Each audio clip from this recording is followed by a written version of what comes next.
Small business war stories. Small businesses are the soul of America. And this is where they tell their stories. I am your host, Pablo Fuentes. Hey, lovers of small business and good stories in general. Welcome to episode 87 of Small Business War Stories. And today, it had a really fun show with Allyson Garro, and she is the founder of Coco Coquette, which is a wig shop in Austin, Texas. And Allyson's really cool. She's a powerful woman entrepreneur who's not only being successful with her business, her wig business, but she's also really trying to have a meaningful impact on the community by having, these very inclusive, and I won't steal her thunder, but she has these wig parties and has these, really cool way to bring the community together.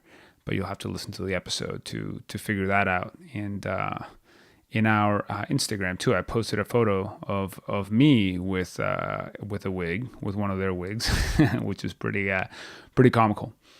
But it was a really inspiring time, and she actually shared some really tough struggles that she had recently with some mistakes that she made and how she overcame that. So it's a cool story. This episode is brought to you by Proven.com, and that is a company that I started, and it is a small business hiring tool. So if you need to hire people for your business, go ahead, head on over to Proven.com, and we also have a great blog at blog.proven.com, where we offer up resources for small businesses, different tools and different ideas about how to, including this podcast, about how to run your business better. If you have any ideas for the blog or the podcast, please do shoot us an email, podcast@proven.com. Without further ado, let's get into today's episode with Allyson Garro of Coco Coquette in Austin, Texas. And we are live here in beautiful Austin, Texas. And today I have the pleasure and honor to sit down with Allyson Garro. And she is the founder of Coco Coquette. Yes. Welcome to the show. Thank you so much for having me. It is very cool to be here. I don't think I've definitely been in a wig store before, not one as unique as yours. And this is the first time ever on Small Business War Stories that we have had a wig business. Well, all right. Very exciting. I'll try to represent. Rock and roll. Tell me more. How did this get started? Why a wig business here? You're in a very hip, exciting area of Austin. Are we technically in Holly here? Is that the Holly neighborhood? Yeah, East Cesar Chavez Business District. Okay. Holly is more the residential neighborhood. Got it. Mm-hmm. Yeah, this area we were just talking about before, like the real estate's on fire, and it's just because it's very close to downtown. Yes, yeah, indeed. Which is contentious too, but that's beyond the focus of this podcast. Okay. But why wigs? How did this get started?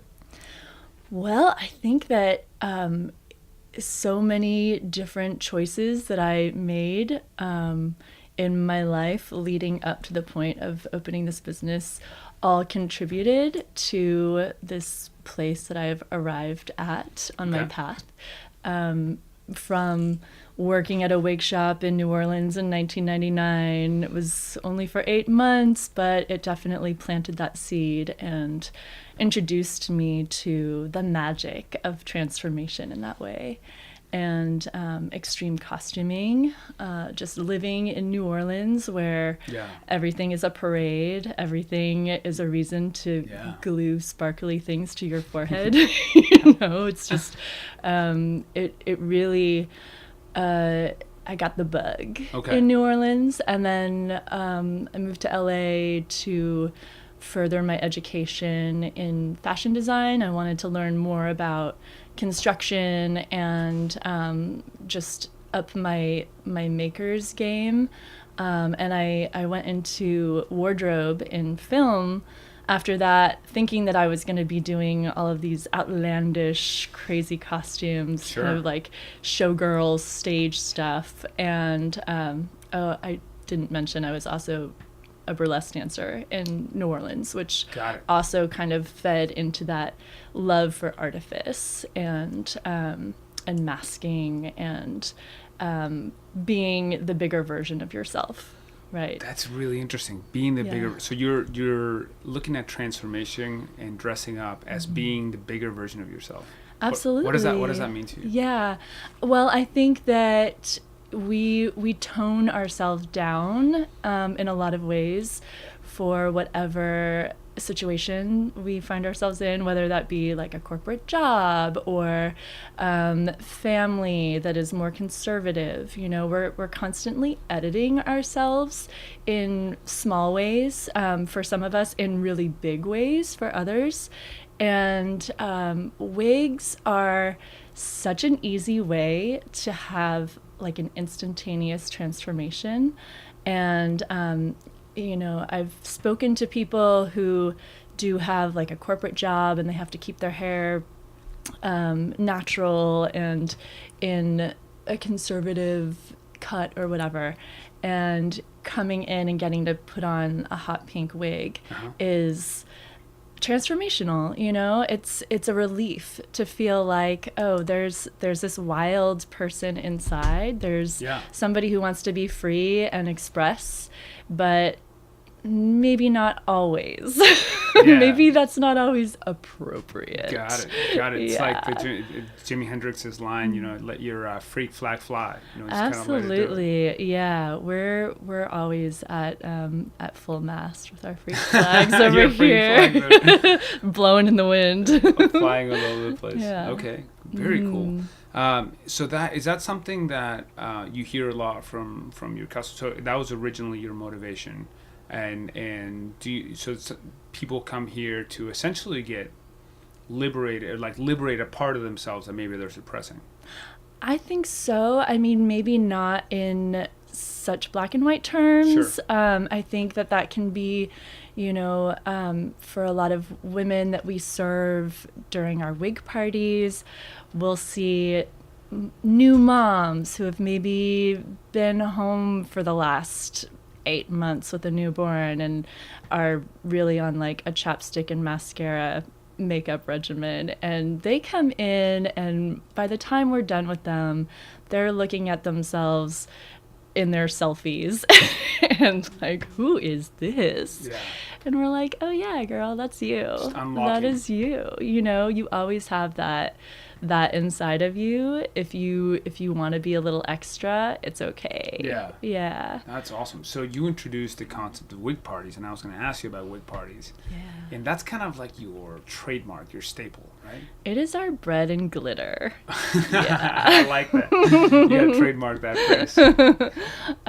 It's funny how when I first started out, I thought that I was just going to open a little wig shop and offer the supplies to people who are seeking, you know, the tools.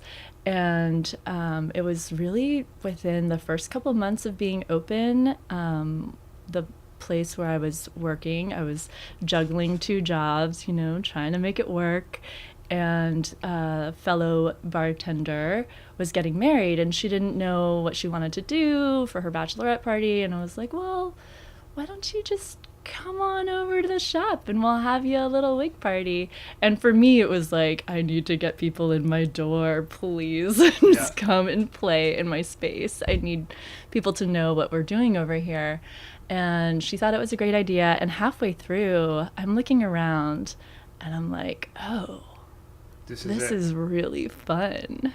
Yeah, I just realized, like, this is a way to bring people in, to give people a really good experience and let them play, and then they know what we do, and we get to spend time with them too. It's not just like you're coming in, you're shopping, you're leaving. We're creating these relationships with people. We're getting to celebrate with them. It's a win. Yeah, I was going to say, all you're around. You're building a relationship. It obviously helps your business, right? Mm-hmm. Because people at wig parties, presumably many of them end up buying a wig from you. Well, the wig is actually inclusive of the price, so everybody gets a wig. So tell me more. Like, help me understand how, from a business perspective, how this works for you. Yeah, sure. So people can book a party, either a private party or during shop hours, we do what we call flash parties on the weekends. Okay. And they can come in with their friends, and when they book their party, they tell us how many guests. That's inclusive of the price. If they're having a private party, they can bring food and alcohol. If during the day, it's just alcohol.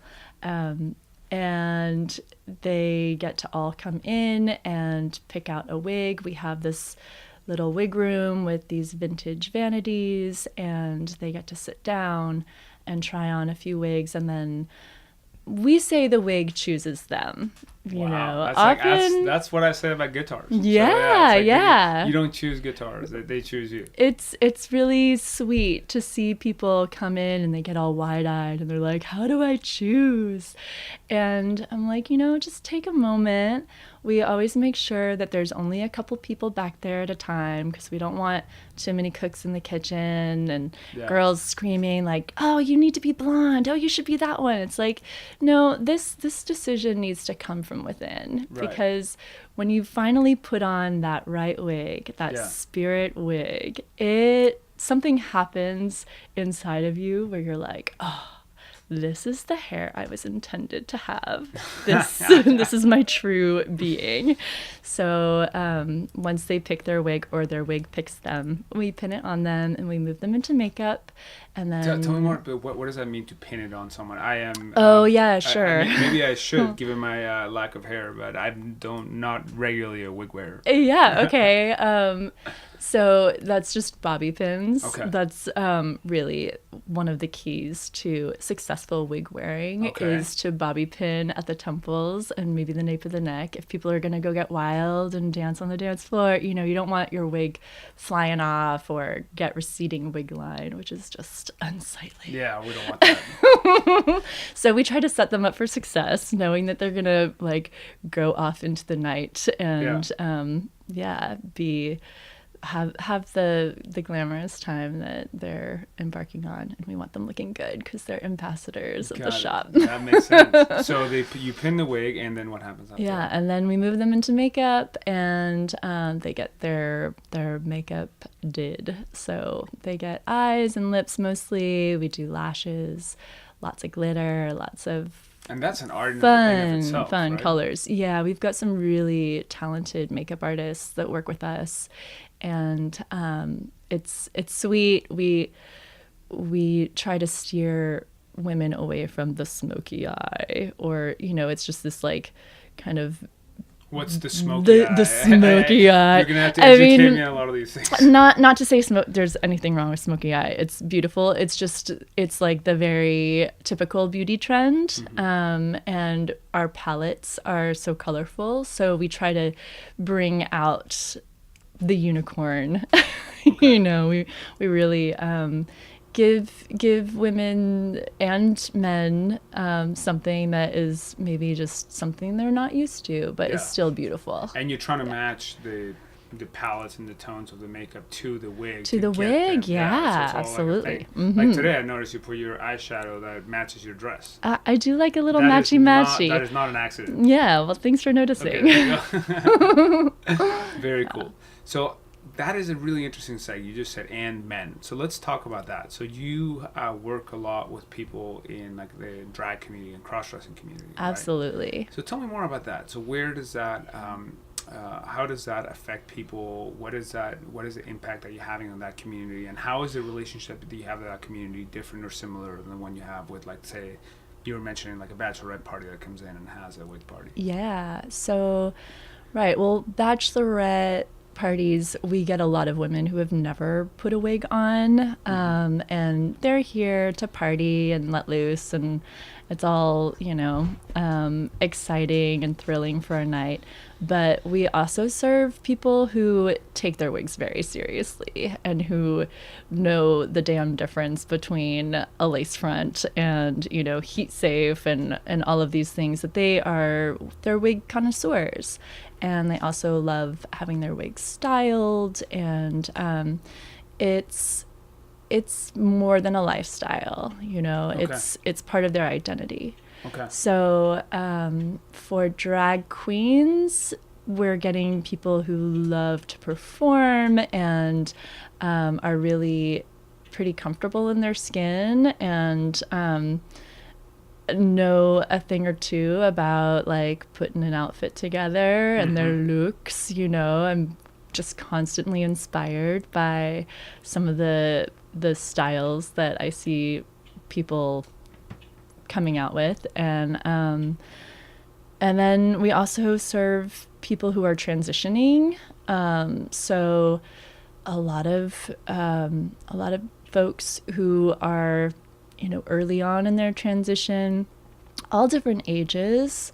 We've had people who are, in their 60s and are finally taking those steps to live their authentic selves. Yeah. So it feels really good to be a resource to them and to be in support of that journey.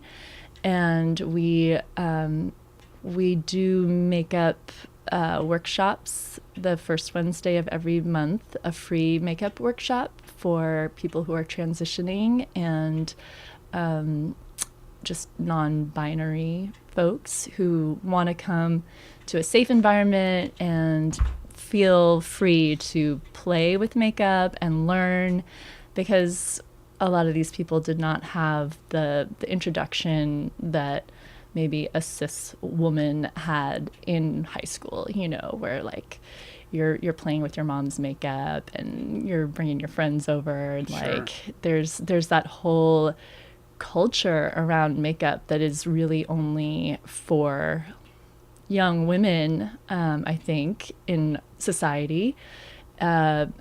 So people who are transitioning do need a place where they feel like that's available to them. And we have the setup of they just come for like the first 10 minutes. We'll do like a little demo, and then they're free to like ask questions, and we give them some one-on-one time, help with different techniques.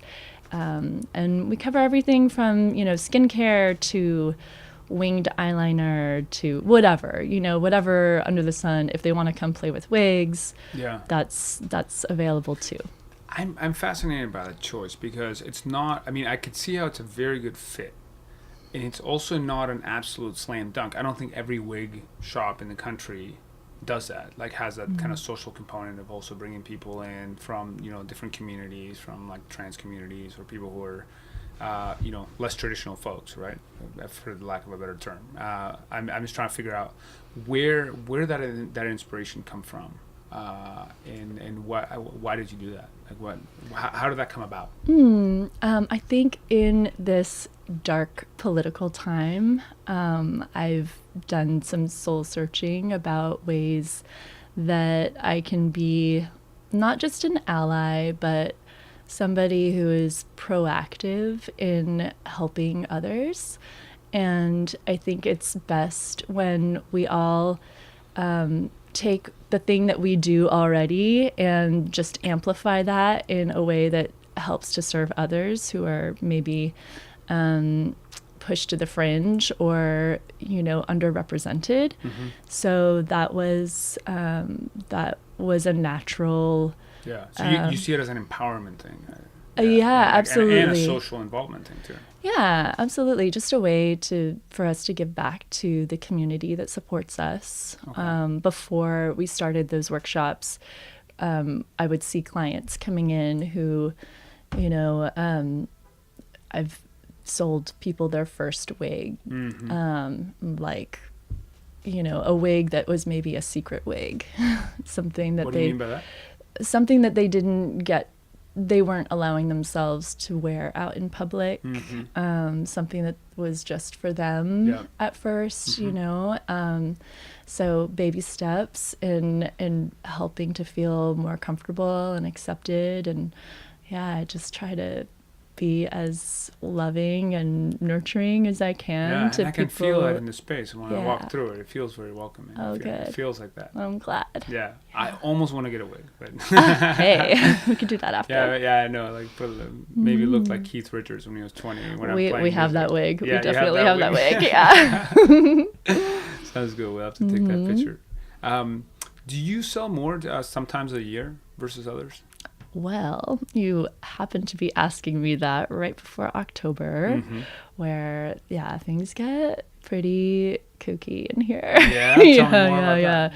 Well, October with the high holiday of Halloween coming up, we sell a lot of wigs, but this is the awkward time where I'm preparing for Halloween, but there is sort of like a dip where people are kind of like back to school and maybe not buying a wig now because they know they're going to buy one for Halloween. And every single year I'm like, are they going to cancel Halloween? Is this the year nobody's going to dress up because I'm wig poor? Yeah. Or I'm rich in wigs, but I have nothing else. Yeah, no cash. All is in inventory.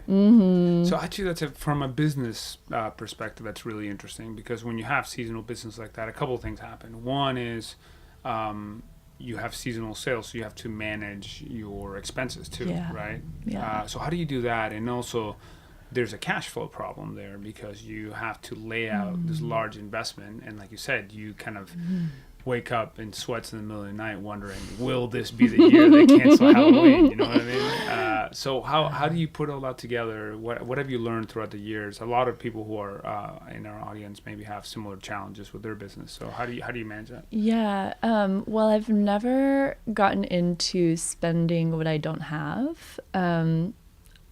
And I think that my business luckily has grown at this organic rate where I know as much, or I'm busy as I'm ready for. And that has also happened with Halloween. Like it's intuitive. And I know that is not the right way to do business. I didn't go to business school. I went to school for theater. So I do a lot on like how I feel. And for me, it's a mix of things that are going to sell for the holiday, but then also, luckily, wigs don't have a shelf life. There's You're not buying mangoes. Yeah.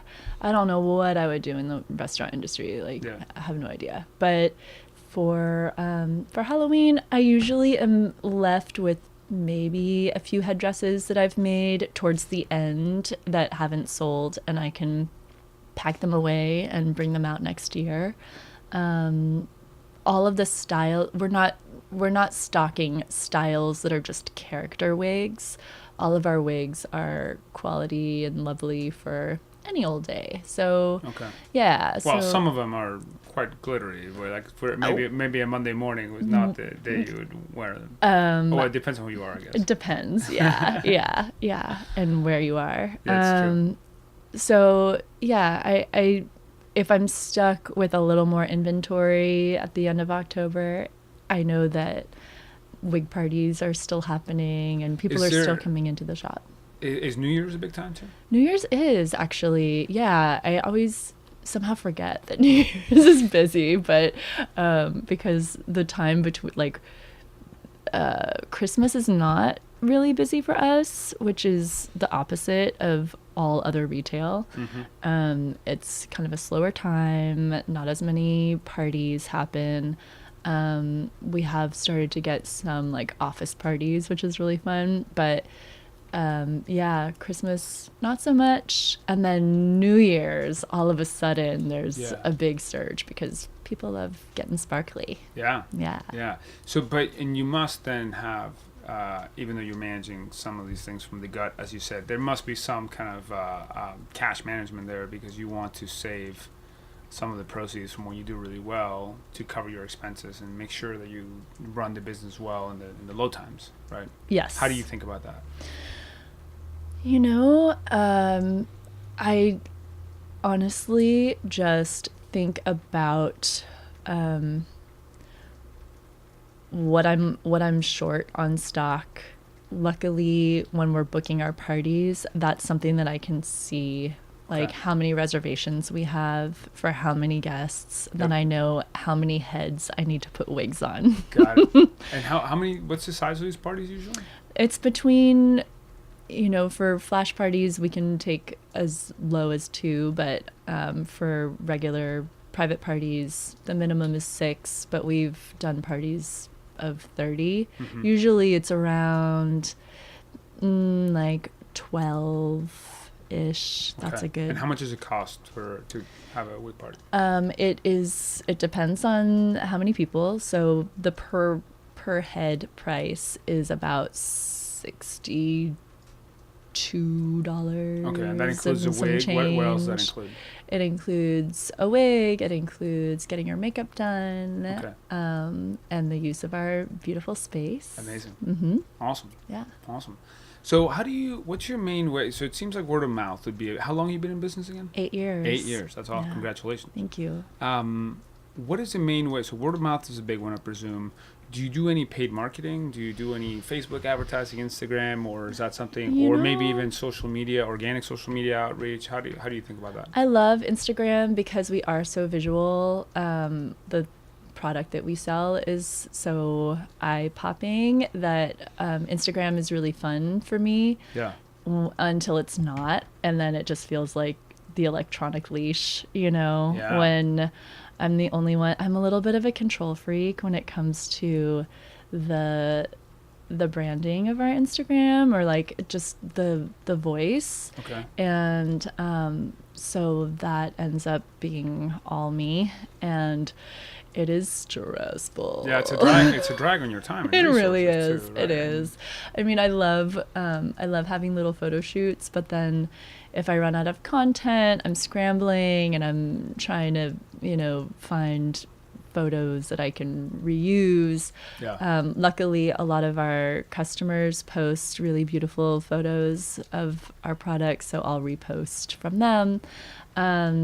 But we do get a lot of business from Instagram. We do get a lot of people who just see something and they're like, yeah, I gotta have that. Yeah. And they come in, or they call, or they shop online. Facebook, I don't know about Facebook. I mean, I have paid for some advertising, but I don't feel like I've cracked the code or the algorithm or whatever, like how much you're supposed to spend. And I'm kind of cheap when it comes to advertising. Yeah. It doesn't feel like a tangible, like, return on investment that I really see. And maybe that's just because I'm too busy answering emails and huffing hairspray to really like sit down and look at the graphs. Like, it's just not my specialty. So I think that my best advertising has come from 2 different, word of mouth, absolutely. But underneath the umbrella of word of mouth came the first year, within like the first 3 months, right after we had that initial groundbreaking big party that I was like, oh, this is my business. I decided to do a Groupon for wig parties. And it was that year that Groupon was catching a lot of heat for like businesses going out of business because they were overselling their product.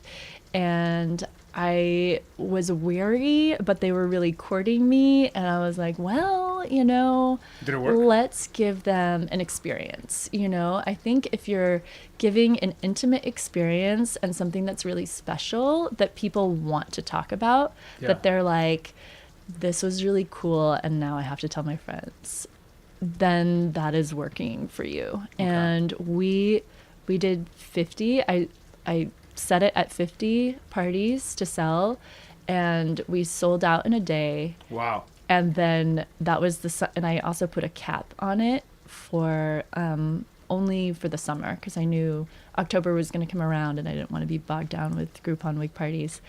And it was the wig party hamster wheel. It was just this like constant, like every day a wig party.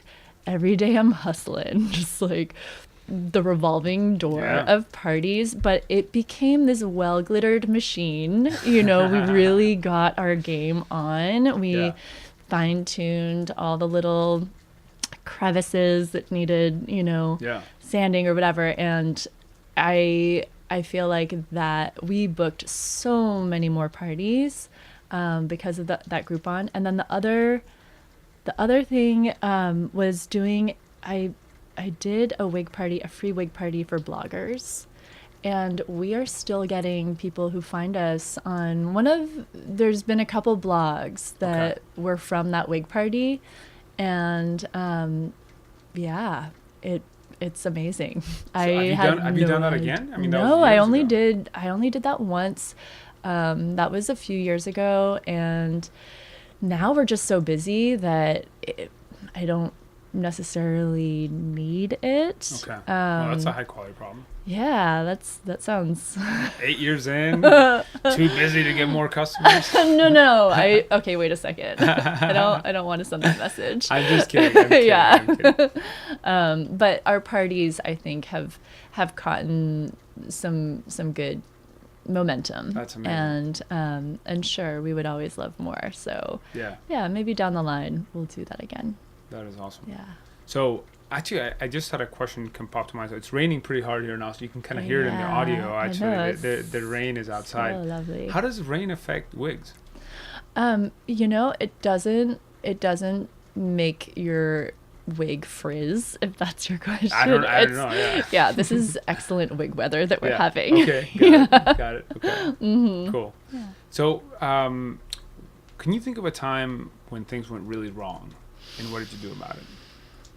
I mean, most businesses have times when things go south, and you're like, "Oh, I don't know how I'm gonna get out of this." And then what? How did you? Man, it's funny that you're asking me that right now because something just happened. Oh no! I don't even know if I'm ready to talk about it. If you want to, you can talk about it. Okay, we'll see. Let's see. It can be cathartic. Yeah. When does this air? We can air it later. Okay. Haven't broken this news to everyone. Well, first I'll say that, there have been a lot of lessons, and a lot of times I feel like I'm just making things up as I go. Yeah. And so that's pretty common. You're not alone. Yeah. And so I think that there's been some stumbles that I haven't taken so to heart. It's just been kind of like, okay, well, that's an opportunity for better communication, or I was never even a manager before opening my own business. So having to manage people and having to articulate what my expectations are has been a challenge. And things that I think are common sense, it turns out it's common sense to me, but not to anybody else. Yep. So there was an early on flub of the first wig party that I let loose the reins on and gave to somebody else. And I was like, okay, I'm stepping away from my baby. Please don't light the house on fire, and I felt like she was really, she had good control of the situation. And then I found out that she gave away a $350 wig, a custom wig that took me 15 hours to make, and was beautiful. You made it yourself? Yeah. It was a hard pill to swallow, but something that I was like, okay, that wasn't obvious to you, that was not included in the wig party package. I will write my wig party manifesto now. Noted. Got it. So yeah. She thought, okay. So there was a misinterpretation of what was included. What's included, yeah. But that was actually the moment that I was like, oh, I need to sit down and write from A to Z, like how, from beginning to the end of the party, how this goes, so that there can be no question. Yeah. The big thing that I'm grappling right now with was just a big financial flub. And I'm really lucky that this was caught when it was. I think my biggest mistake has been trying to do too many things as the owner of this business and not just concentrating on the parts that I'm really good at.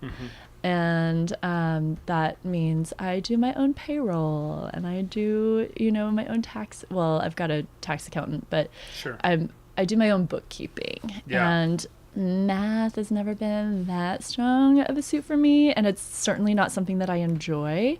But it has recently come to light that the tip money that I thought I was paying my employees from their wig parties, because they get tipped at parties, and all of their credit card tips, I thought that I was paying them in their paychecks. Turns out the last 2 years they have not been receiving that money. I had entered the wrong code into the system. I was supposed to have cash tips, but I had put some other tip code, and that means that they've only been getting taxed on their tips, and they haven't been receiving their tips. Wow. Which taxation means without representation. It's horrible. I've the fact that I can laugh about it right now. Your heart must have sank to the ground when you found out about this. Oh my God. Not only did I feel like a criminal, because I love my employees and I just want this to be the best place for them. And nobody ever noticed. Nobody noticed until my manager / Erin Brockovich, who's working for me right now, who's amazing. Yeah. And she was like, "Hey, I have a question about this." And I was like, "Oh, that's really weird. Let's call the payroll company." And when I found out, I was just mortified. Yeah. Devastated. Because that adds up to quite a bit of money over the years. It's over $12,000 that I owe my employees, and you are finding out before they do. Yeah. I'm waiting to hear. We're doing an audit. We will talk about the release of this podcast to make sure. We're doing an audit right now to find out exactly the right number, because I've done my own math, but I don't obviously trust myself. So I want to make sure that we have the right numbers before we release this information to them. I hope everybody is just really excited that I have been an unintentional savings account for them, because I fully will be paying them and immediately this money that is owed. Yeah. But it's heartbreaking for me that I made that kind of mistake, that that I withheld this money from people who earned it. And it's hard. Yeah, it must be tough. Yeah. But have you had any of these conversations with people? Like the difficult conversation of like, hey, by the way. Well, I guess it is a difficult conversation, but it's also you kind of delivering good news. It is kind of good. Yeah. I told my manager who discovered the discrepancy, she knows, and she's relieved that she's got a nice big check coming her way. And then I told one of my other employees who's been with me for 2 years and also she's gonna get a nice one in a couple weeks. It's coming her way. And she, when I was telling her, her eyes just got real big, and she's like, "I think I'm the emoji with the $sign eyes right now." And I'm like, I'm really glad that that's how you're taking it. You should have a wig party for those people. They deserve it, for sure. Yeah. I mean, that's tough. Like when stuff like that happens, and you just have to, own up to the mistake and handle it. Yeah. And being a business owner, you're open, you're just so open to the public, and you're open to your employees. I think the best way to move forward from accidents and mistakes that happen is just to have full disclosure, transparency, just to be your best self. Mm-hmm. in those moments. Of course, there was a moment that I had where I felt defensive, and I wanted to that payroll company was really that code was very confusing, but really the truth of the matter is I shouldn't be doing my own payroll because I don't know what I'm doing. Yeah. I mean, luckily that's luckily it was caught now and not 5 years down the road that could put me under. Right. But yeah, it's just money. We'll just make some more. There you go. Deep breath. More wig parties. Yeah, more parties. Come have a wig party. And very cool. Very cool. Let's talk about actually, let's close with that one. Just have one question about, it's like the wig party is like a perfect example. What's the craziest thing that's ever happened at a wig party? Oh gosh. Yeah. Well, I'm sure you can imagine what it's like having alcohol and lots of excited ladies who I think it's usually the women who do have a baby at home and haven't maybe been out with their friends in a while, and they just drink a little much too fast. And we did have somebody who was sitting in the makeup chair. She had only had a couple drinks, I think. It was a hot day and she was wearing a lot of hair. And the makeup artist said that her face suddenly turned white. Oh, no. And she was like, I before she could even say I'm gonna be sick, she projectile vomited onto the front door. I know. Yeah. Wow. Yeah, sad times. Yeah, welcome to the party. Yep. Not the first time somebody's thrown up in here, but we Just gotta roll with it. we just gotta roll with it. Sounds good. So a lot of people who listen to the show are either have a business or thinking about starting a business, or they just love the stories, like that one. What is your number one piece of advice for people who are thinking about starting their business? I say you gotta love it. You gotta love what you're doing, and also be ready to not do that very much. Okay. Tell me more about that. Yeah, I love styling wigs. I love creating headdresses, but I change a lot of light bulbs and make a lot of phone calls and answer a lot of emails and do a lot of work that is not my passion. Yeah. However, because this is something that I love so much, I am sustained by it. And it gives back to me energetically. Like, the amount of energy that I put in, it comes back tenfold. And after working in the service industry and also the film industry, where it felt very like kind of one-sided, and like you give so much and what you receive in exchange is a small paycheck, and doesn't always feel like maybe the value is not there, emotionally or spiritually, or like I didn't feel like I was growing as a human. And here I feel like everything that I put in is just giving that much more back to me. Okay. So that is one thing.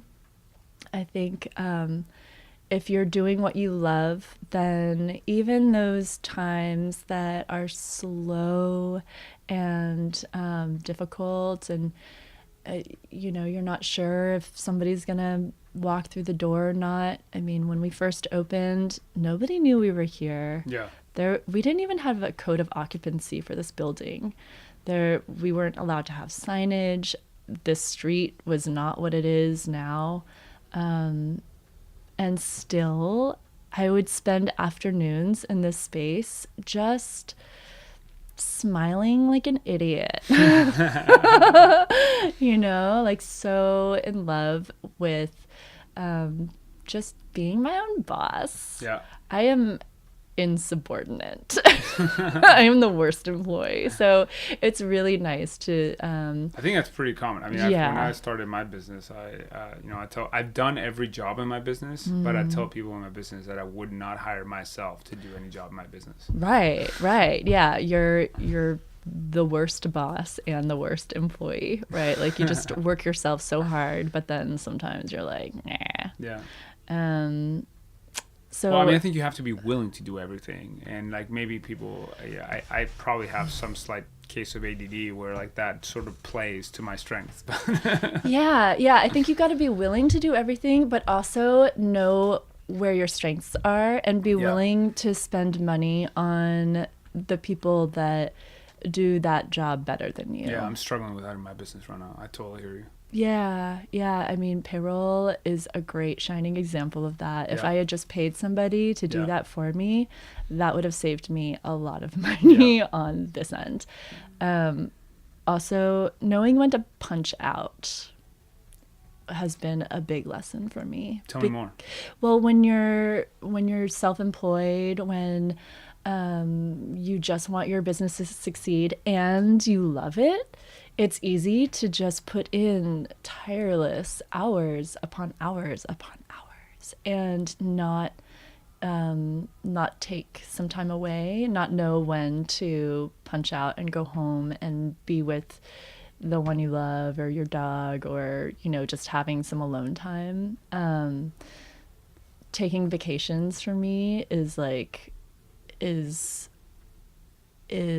really big deal because I feel like it is a business expense in that I need to return some of that energy and that life force to myself so that I can come back and have more to give. Yeah. Right. And I think for the first several years, well, certainly just trying to get the business off the ground and working a second job and all of that didn't really allow for free time. But once you do catch your stride, just knowing that like your business is going to still be here if you take off for a week. Yeah. You know, hopefully.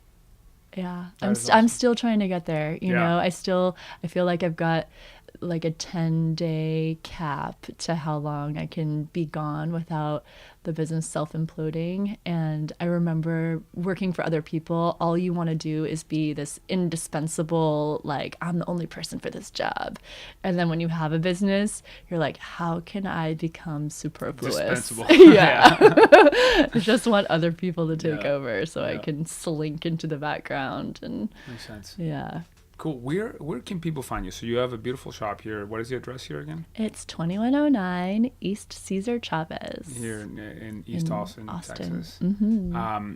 And what are your social media handles? Where can people find your business? Yeah, on Instagram, we are at Coco, COCO _ Coquette. Okay. COQUETTE. There you go. Yeah. And Facebook, I think if you just type in Coco Coquette, you'll get it. Perfect. Well, thank you so much for sharing your stories and Small Business War Stories. Congratulations on all your success. Thank you so much for having me. This is fun. Good times. Thank you. Yeah. Thank you for listening to Small Business War Stories. If you enjoy the show, share it with a friend, or you can subscribe on iTunes, Stitcher, or on our blog at blog.proven.com. If you have an idea for us, we'd love to hear it. Please email us at podcast@proven.com. See you next time.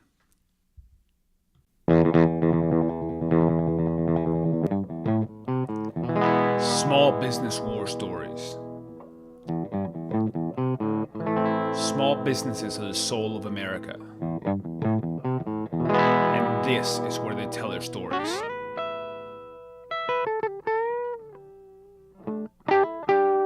I am your host, Pablo Fuentes.